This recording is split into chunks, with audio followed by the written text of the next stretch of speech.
Hello everyone, welcome back to Choose Chemistry, an online platform that will make your chemistry your chemistry. Last व्हिडिओमध्ये आपण nano केमिस्ट्रीचे आणि green केमिस्ट्रीचे important questions बघितलेले आहेत. आता आपण polymer केमिस्ट्रीचे important questions पाहणार आहोत. जर तुम्ही लास्ट 2 व्हिडिओज बघितले असतील तर मी तिथे आन्सर्स पण तुम्हाला एक्सप्लेन करायचा प्रयत्न केला, कारण त्याचे आन्सर्स लहान होते.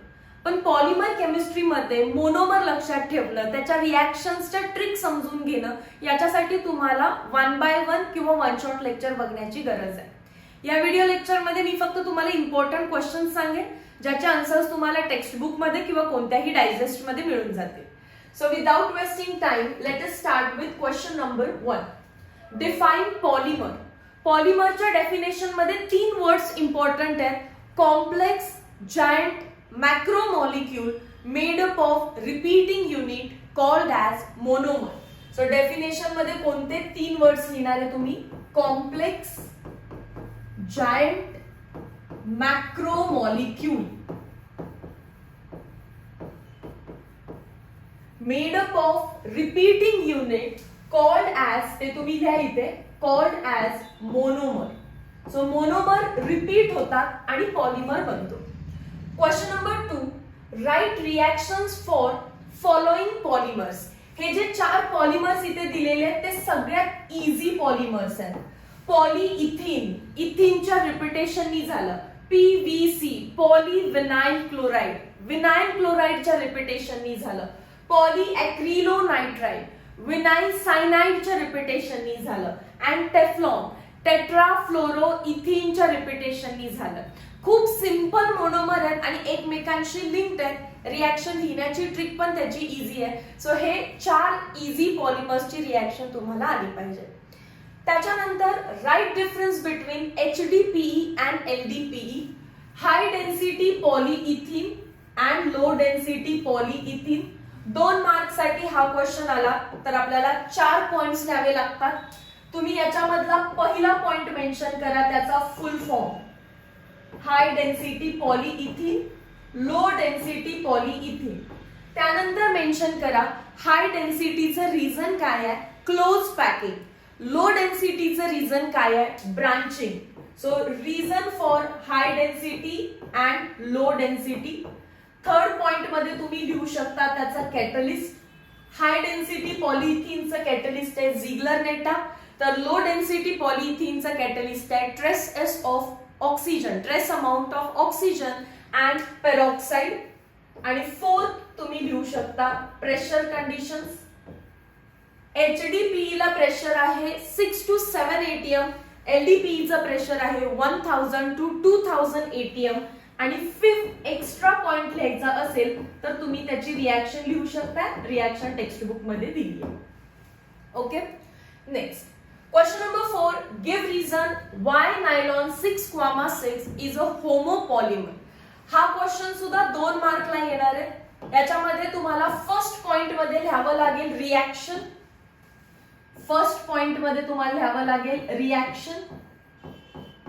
टेक्स्ट बुक मध्ये जेवढी रिएक्शन दिली आहे तेवढी सर्व.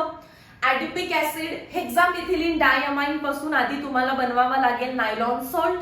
नायलॉन सॉल्ट रिपीट होतो आणि मग नायलॉन 6,6 बनतं. सो तुम्हाला कंप्लीट रिएक्शन लिहावी लागेल आणि सेकंड मध्ये म्हणावं लागेल तुम्हाला in nylon 6,6 as there is only one repeating unit. There is only one repeating unit. कोणतं रिपीटिंग युनिट आहे? That is nylon salt. Hence it is called as homopolymer. Reaction तर लिहायचीच आहे जशी टेक्स्ट बुक मध्ये आहे तशी. आणि सेकंड पॉइंट मध्ये लिहायचं आहे in nylon 6,6 there is only one repeating unit, that is nylon salt. Hence it is homopolymer. Question number 6. Write a short note on PHBV. Polyhydroxybutyrate covalerate. First point मध्ये full form लिहा. Second point मध्ये त्याचे monomers लिहा. Monomers लिहा. त्याचे monomers काय आहेत? खूप सिंपल मोनोमर्स आहेत. 3-hydroxybutanoic acid and 3-hydroxypentanoic acid, आणि मग तुम्हाला त्या मोनोमर्स पासून लिहायचंय रिॲक्शन लिहून झाल्यानंतर तुम्ही मोस्ट इम्पॉर्टंट पॉइंट लिहा, PHBV इज बायोडिग्रेडेबल पॉलिमर. या बायोडिग्रेडेबल वर्ड साठी खरं तर ही शॉर्ट नोट विचारलेली आहे. Moving towards next question, draw structure of natural rubber. Natural rubber म्हणजेच सिस पॉलीआयसोप्रीन. नॅचरल रबर म्हणजेच कोण आहे? सिस पॉलीआयसोप्रीन. अगेन अतिशय सिंपल स्ट्रक्चर आहे. हवं तर एका व्हिडिओमध्ये आपण या सगळ्याचे आन्सर्स पण बघू शकतो, पण तुमच्याकडे टेक्स्ट बुक आहे, डायजेस्ट आहे, क्वेश्चन्स इथे आहेत, आन्सर तुम्ही फाइंड आउट केलं आणि ते लर्न केलं तर तुम्हाला कमी टाइम मध्ये जास्त क्वेश्चन सॉल्व्ह होऊ शकतात.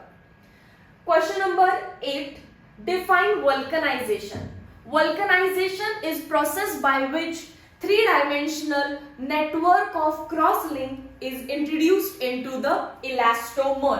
Definition as it is textbook मध्ये दिली आहे ती लिहायची आहे तुम्हाला. Compound used in vulcanization of natural rubber. Natural rubberच्या vulcanization मध्ये वापरलं असतं सल्फर and neoprene. निओप्रीनच्या वल्कनायझेशन मध्ये वापरलेला आहे magnesium oxide. Definition as it is from text book.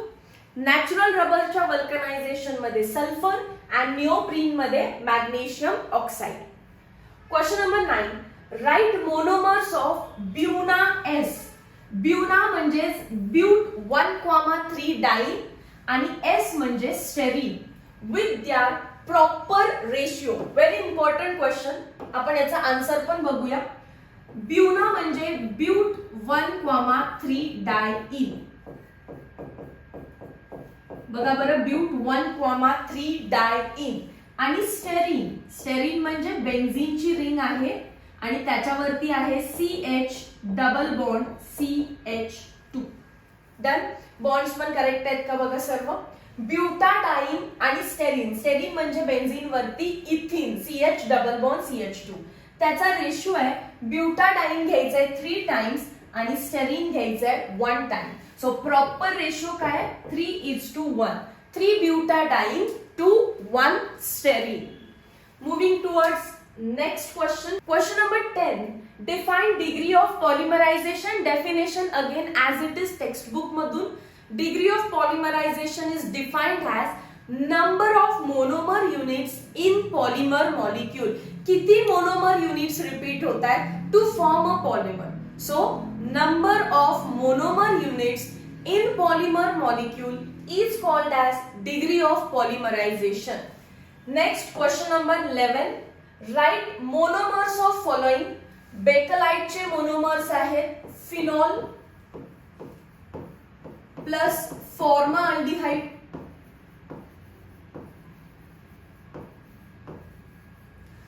Nylon 2 nylon 6 चे मोनोमर आहेत ग्लायसिन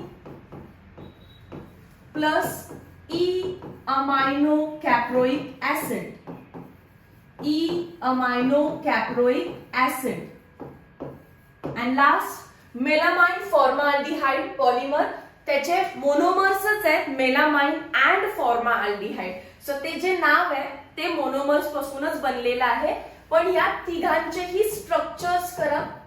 अगेन टेक्स्ट बुक मध्ये या सगळ्यांचेही स्ट्रक्चर्स आहेत. रिपीट लिहून तुम्हाला ते लर्न करायचं आहे. So these were 11 questions of polymer. हे जरी केलं तरी मोर दॅन सफिशियंट आहे. MCQ मात्र सगळे टेक्स्ट बुकच्या एक्सरसाइज मध्ये तुम्हाला परफेक्ट करायचे आहेत. Meet you in next video lecture ज्याच्यामध्ये आपण बायोमॉलिक्युल्सचे क्वेश्चन डिस्कस करू. Till then, thank you so much.